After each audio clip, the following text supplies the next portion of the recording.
is Britt with Truth Be Told Podcast. This is episode number 46 with Miss Amy Blain. How are you doing today? I'm so excited to be here. I'm so excited to be here. I just have to say that my favorite, can I just start by saying my favorite memory of you? Yes, Yeah. yes.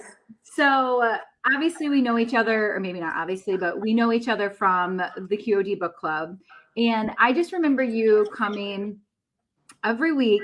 I feel like you were there every week, but you had a lot of stuff going on and you were dropping your daughter off at dance class and your internet connection was spotty and you engaged, with the conversation. And I just felt like what you shared was so authentic during book club, but also just your commitment to like show up every week. Like you were so committed to your personal growth.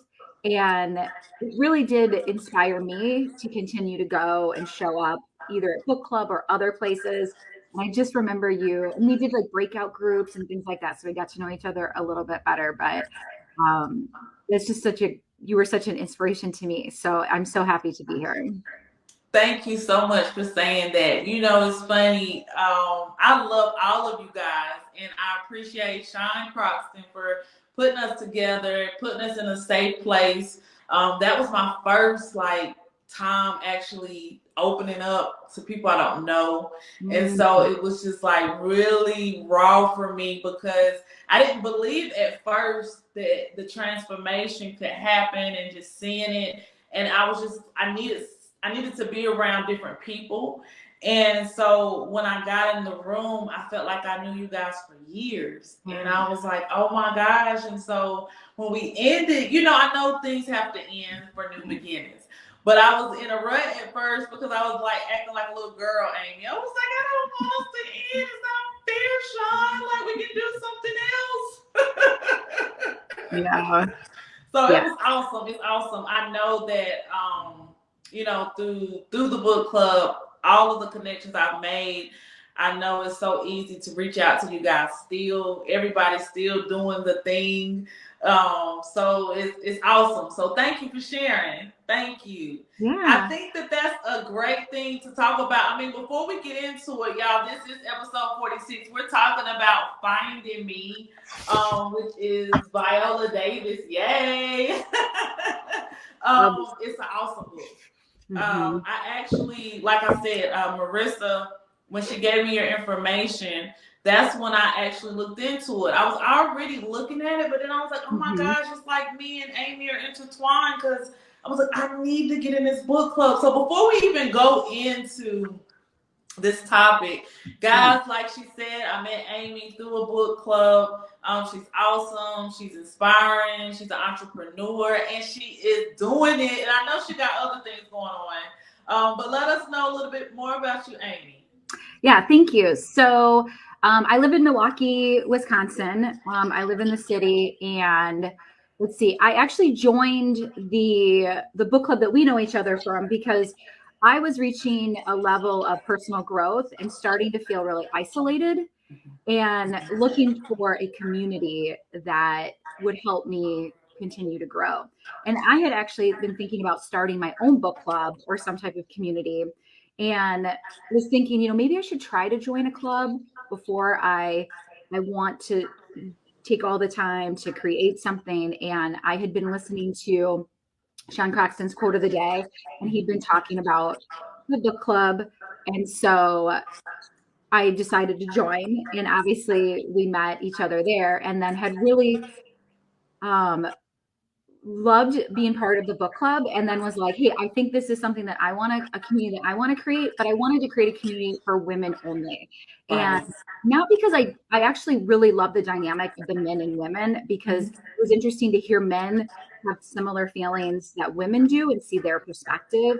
But I felt like for me, my main calling was to provide a safe space for women to be able to speak up. Like I had gotten so much from being in that room, in that book club, like you had talked about. It was the first time you had shared authentically similarly for me. And I just could feel myself elevating from just saying the words out loud and wanting to be able to create a safe space for just women so that we could really engage, use our voices, let go of imperfections, like just show up however we, are who we are and be able to provide that community. So yes, I did start the Live Big Book Club, Mhm. and it is designed to connect, support, and ignite women towards their limitless potential. I mean, I truly believe that, all of us, men and women, I'm just a woman, so that's, kind of my passion. And so really wanting to inspire other women.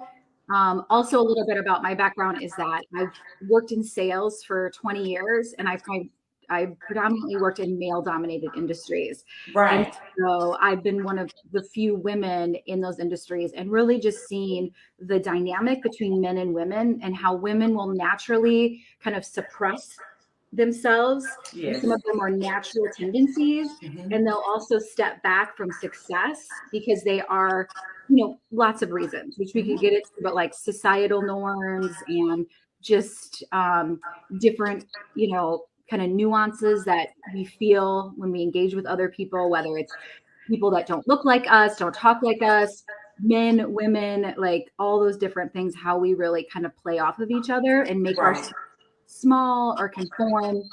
And so that's really my main passion with doing the book club.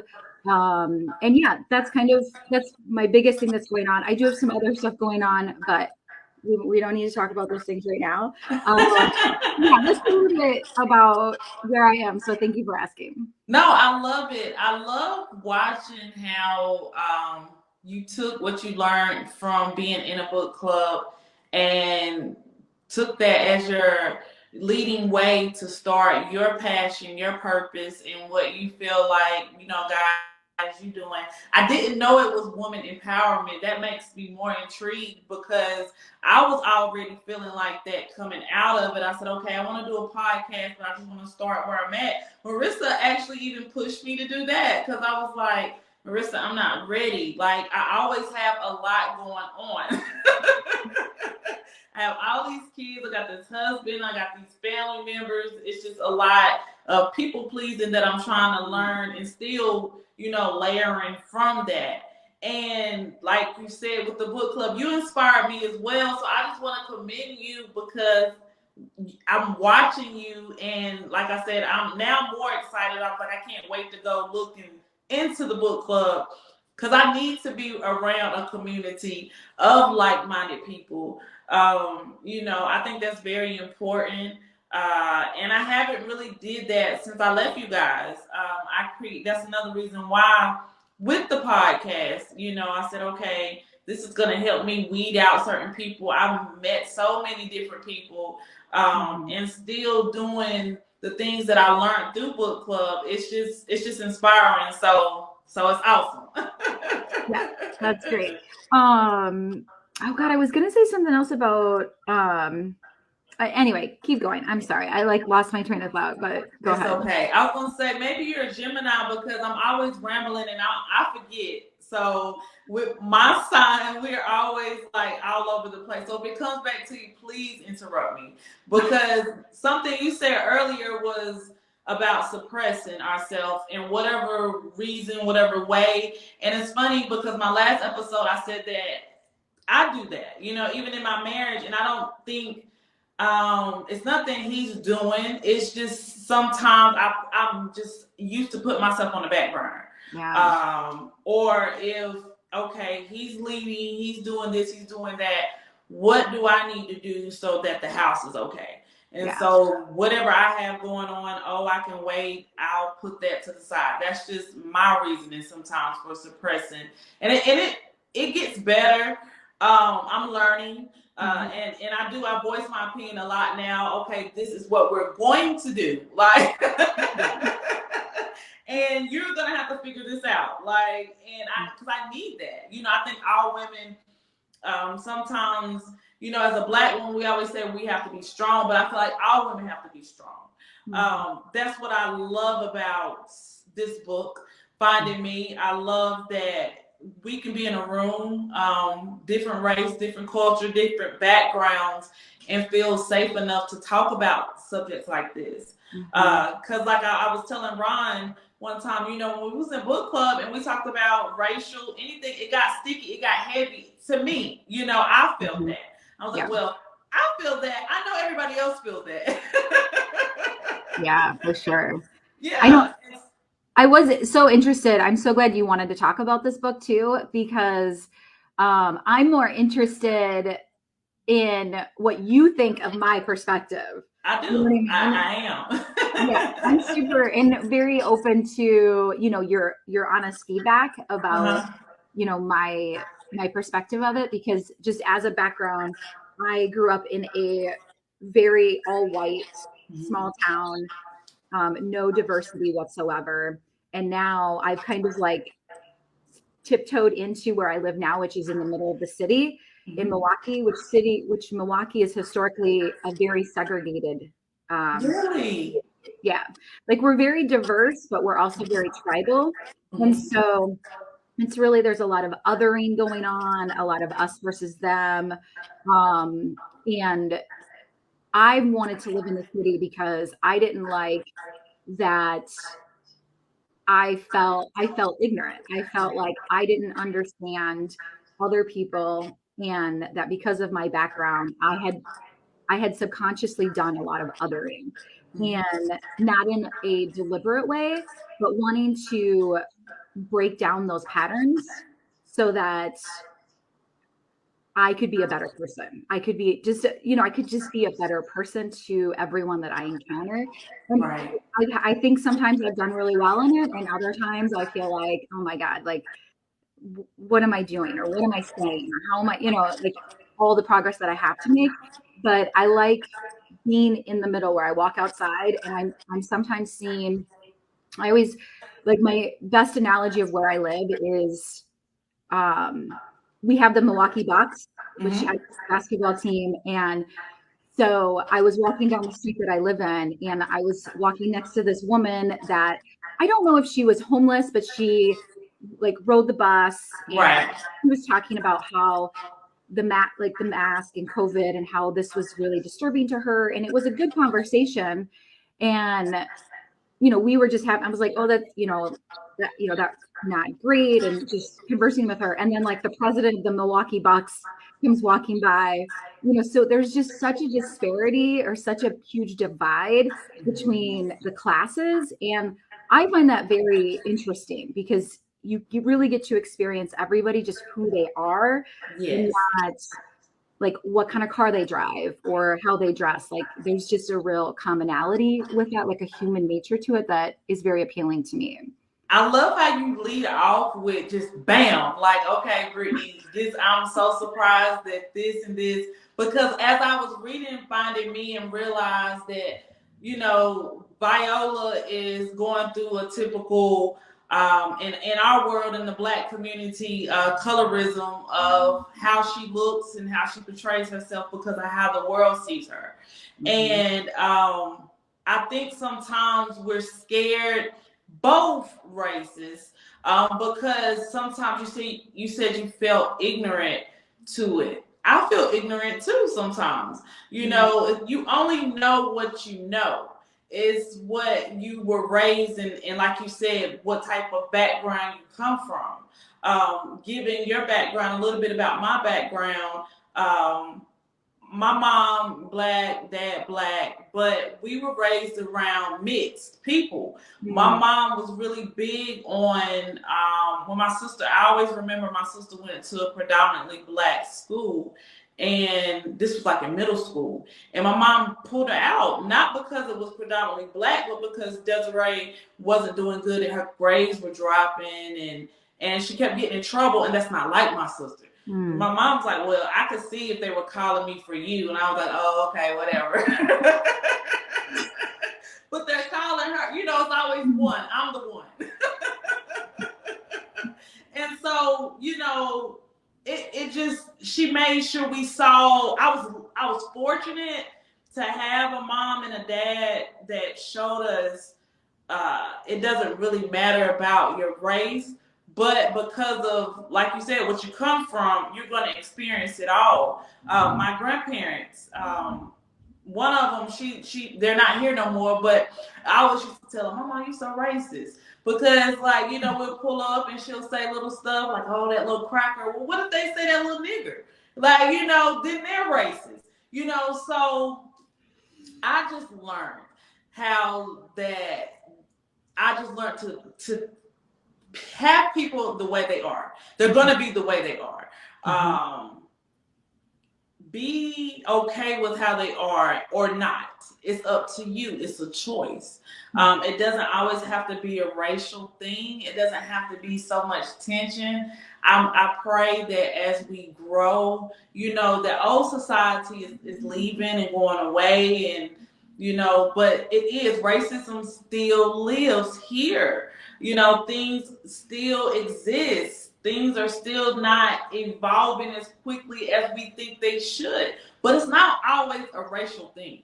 It's not always like that. And I do believe that, especially working at Starbucks, I experienced it all. From white, black, I've had the bougie black people that won't touch my hand. I've had the white people that won't look at me, and I was the manager, and you looking at this white girl, and I'm like, no, I'm the manager. So it's really just people and how you lead and how you love. And when I started reading this book, Finding Me, I was like, oh my gosh, I did not realize that, Viola comes from a really tough, hard family.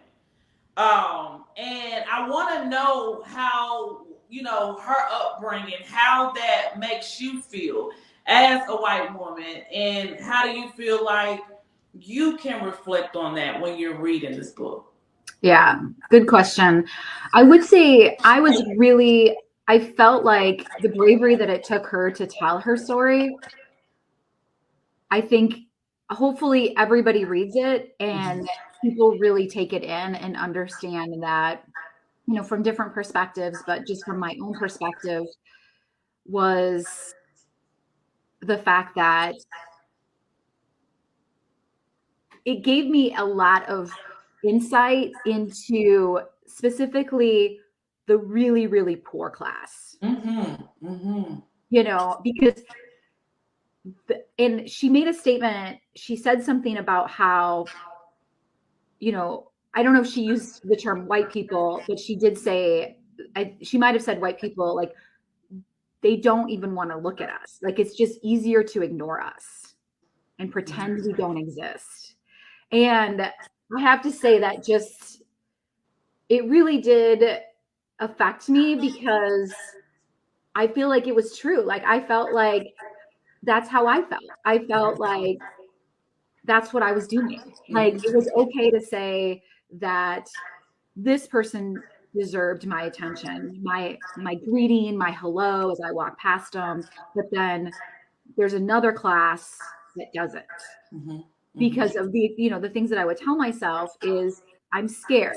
What if they have a gun, or what if they have a knife, or what if they're going to rob me, or, like, and I think that I had really held on to that feeling of like justification of why I can't even smile or make eye contact with somebody that's at that level of poverty. And I think that really helped me see those people when I see them, if I am suspecting like, hey, they are homeless, or they are, where I live, we live near a Walgreens, and there are people that will come up, like women that will come up and ask for like money for feminine hygiene products. I would just be like, oh no, I can't, and now it's like, my safety is important, but looking at her, I'm like, okay, I can have a conversation with you and I can decide if I'm going to help you or not.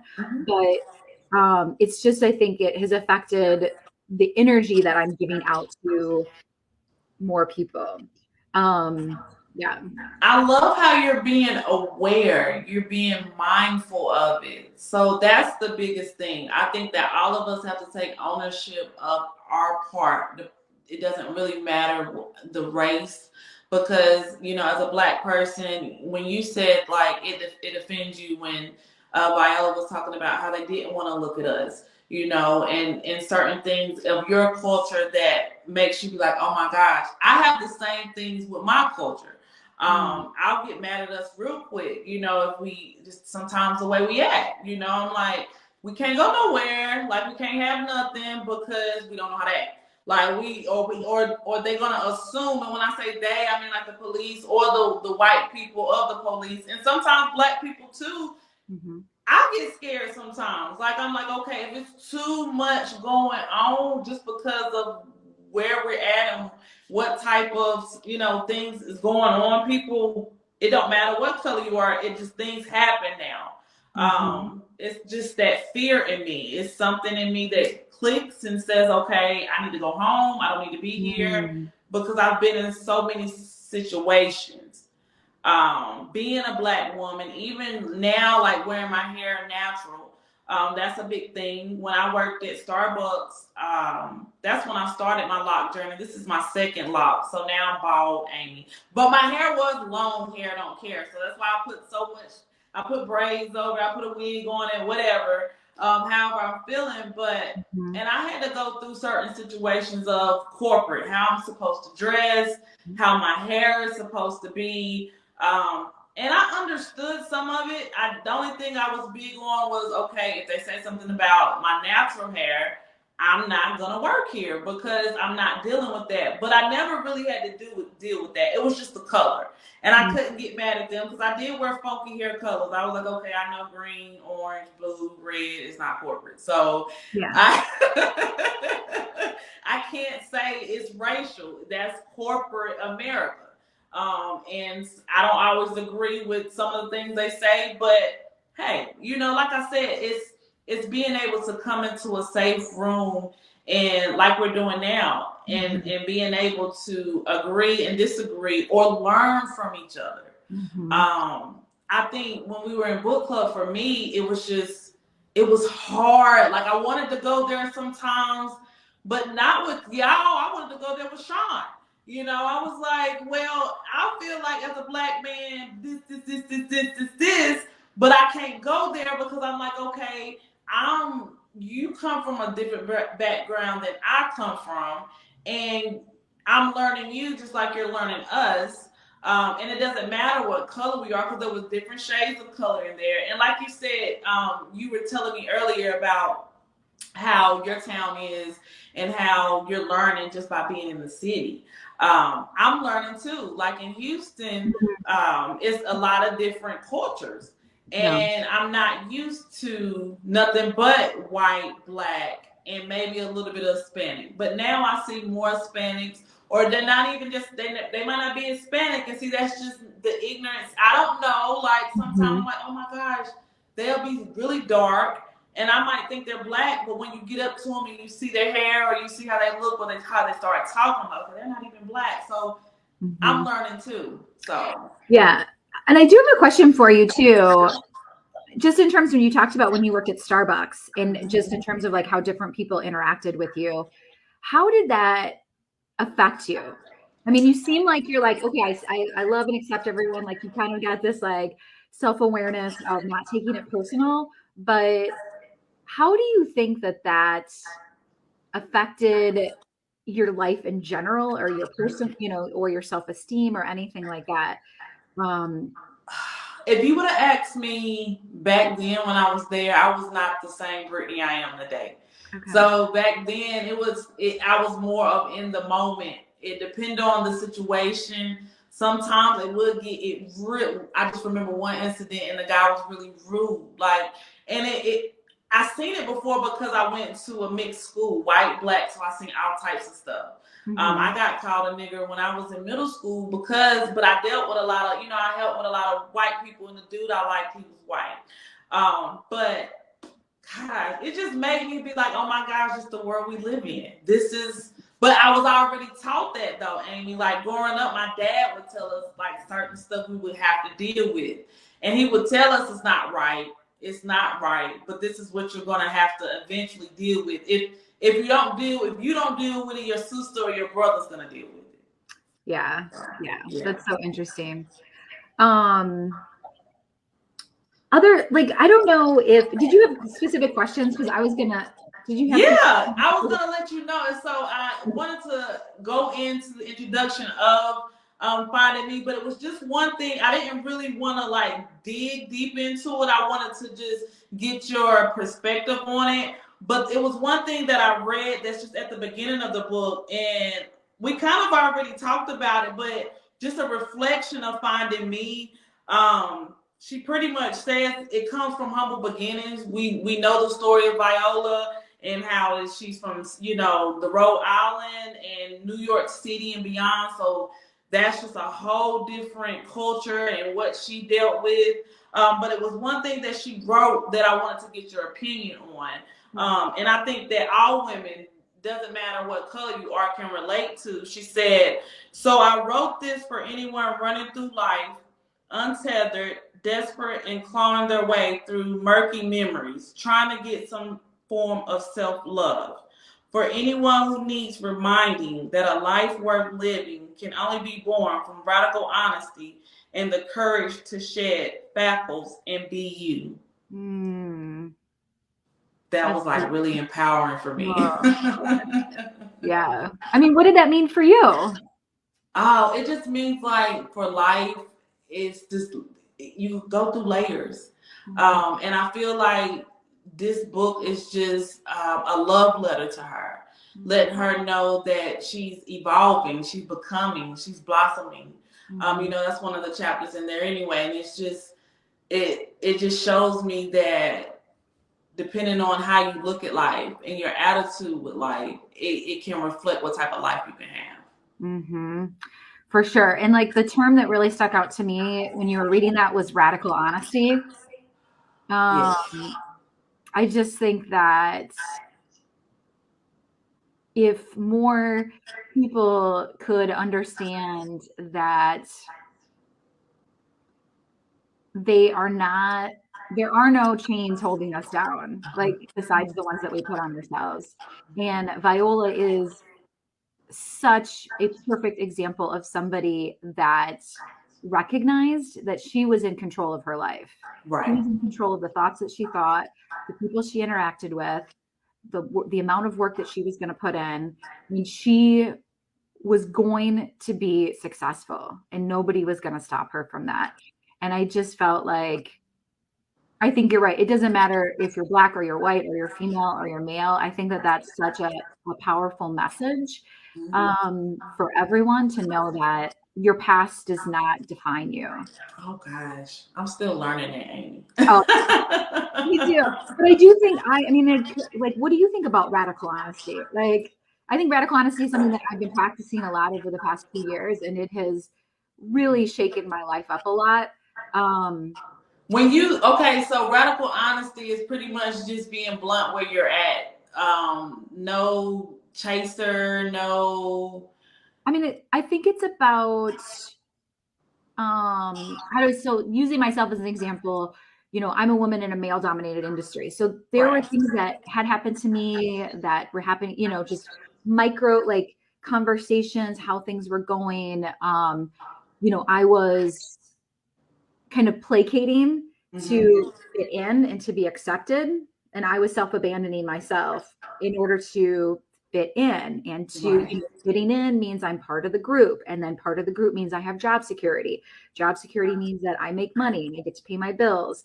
And so there was You this, were comfortable. yeah, and there's this trickle down, and at the Right. at the top you're successful and you have money, and at the bottom you're not Yes. who you're not who you truly are, because Right. you're just self-abandoning in these really small ways. And so really just making a concerted effort to stop self-abandoning and How to, did you go from feeling that way, Amy, being in that turmoil? How did you come out of that? Like you seem like you've been like all of us go through some type of trial and tribulation, and it made us be in the space we're in. Can you talk about that a little bit more as we're talking about Finding Me?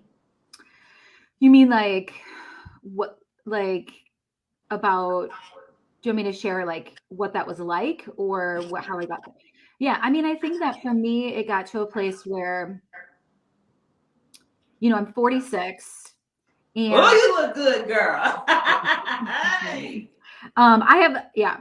I was gonna say I have a filter, but we're not doing this on Zoom, so I guess I don't have a filter. So thank No. you, thank you. But I'm 46, and my dad passed away about 6 years ago, and he was really a big supporter of me. That I felt like we were kind of, um, just really. He was just someone that I felt what when he was alive, it was kind of like I always had somebody by my side, whether we didn't live close to each other, but just in spirit. And when he passed away, that was a pretty pivotal time. I was just turning 40. So there was a lot of just natural life shifts that were happening. And I think I just really started to look at my life and think, hey, when, a parent dies, you do have that realization that you're not going to live forever. Right. And thinking about what do I want my legacy to be? Mm-hmm. And when I get to the end of my life, what do I want? When I look back on my life, what do I want to say that I did? Like, can I look back on my life and be proud of what I did? Right. And I think that the kind of the one key thing that really shifted in terms of that made it easier to stop self-abandoning was I would envision,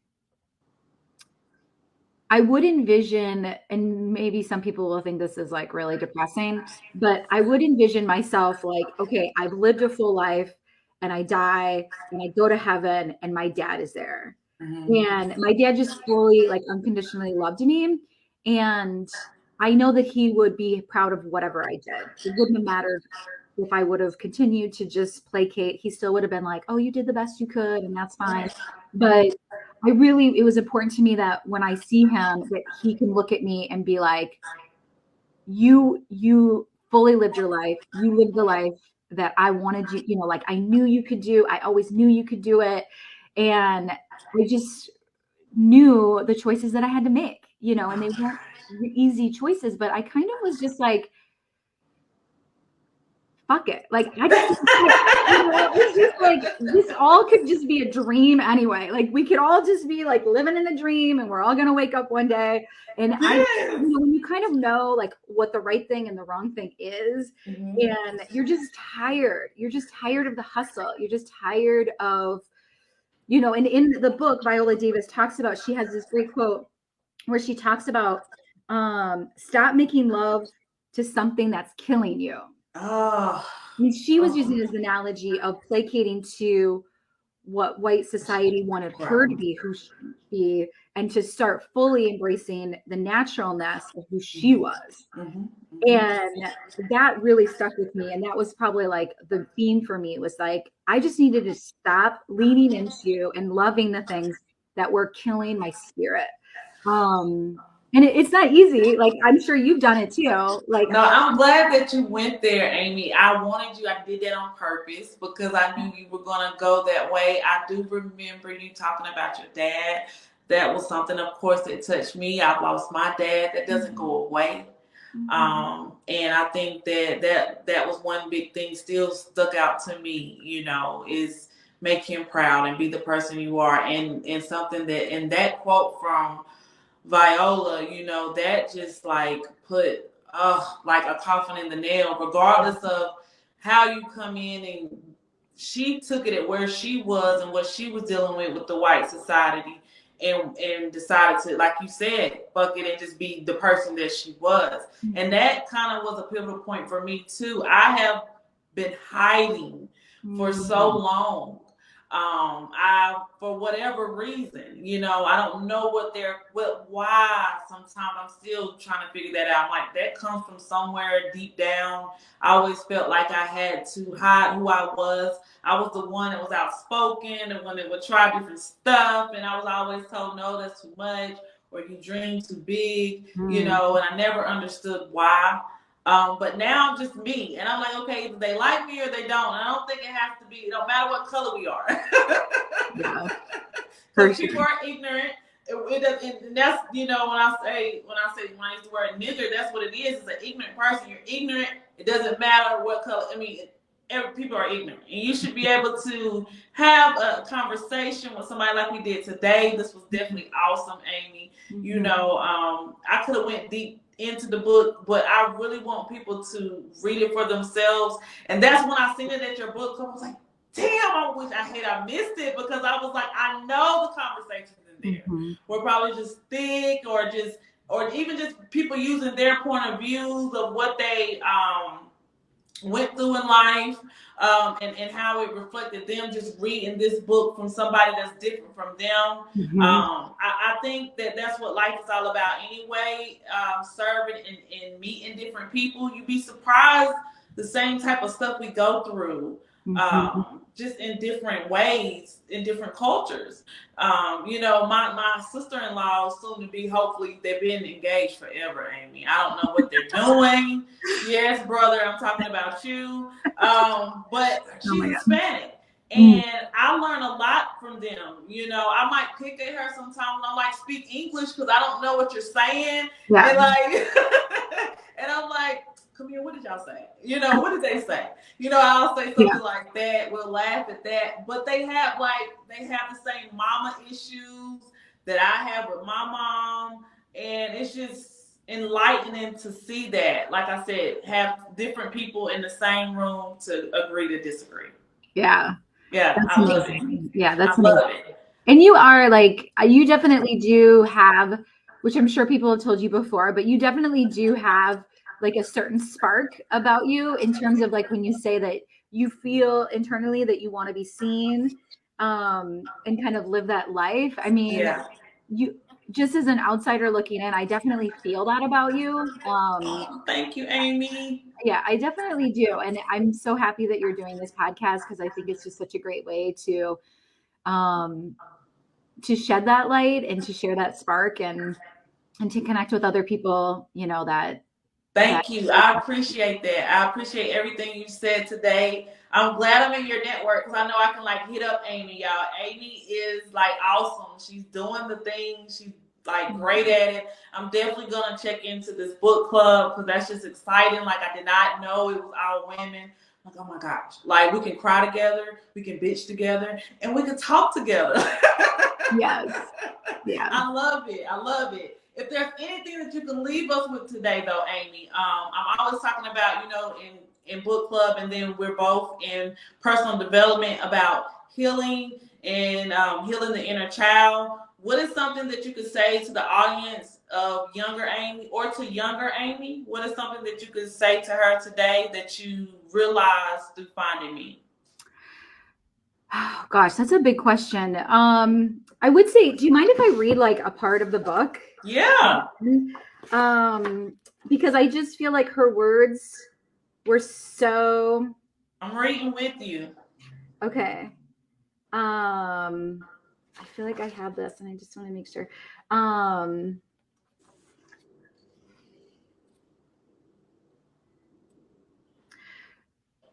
so this was at the very end. So this was Okay. the last page 291. Okay. And um, let's see. She says, the question still echoes. How did I claw my way out?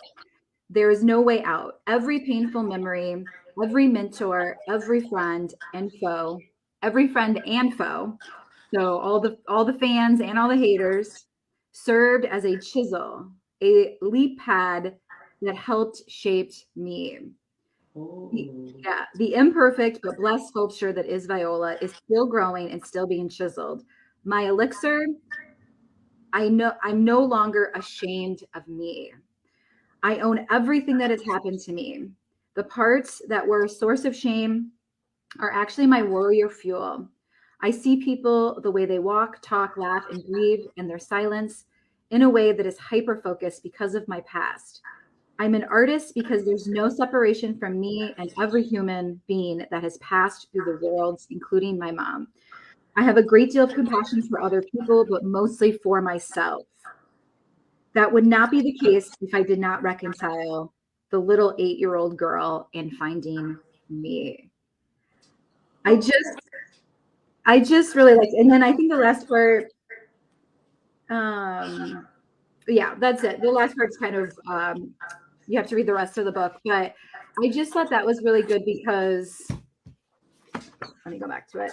Um, I think she really talks about the two things that stick out to me there is that she made peace with herself. Like there was no Right. part of herself that she was ashamed of, which I think can be I mean, we could talk about that for hours, like literally Right. the shame of your past. But and that also allowed her to then extend compassion to everyone around her, which is the elixir, to really solve a lot of the discomfort that we see in the world today.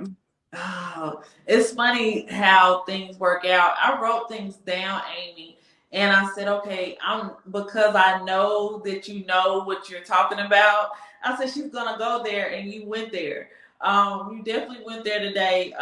You definitely hit some high points, and I appreciate it. You about made me cry because, like that last part, owning all your shit. I'm still owning my shit, and I stand in it. And I'm very excited that you spoke to the audience today, especially that little girl inside of all of us, that who hasn't healed or who is still trying to heal.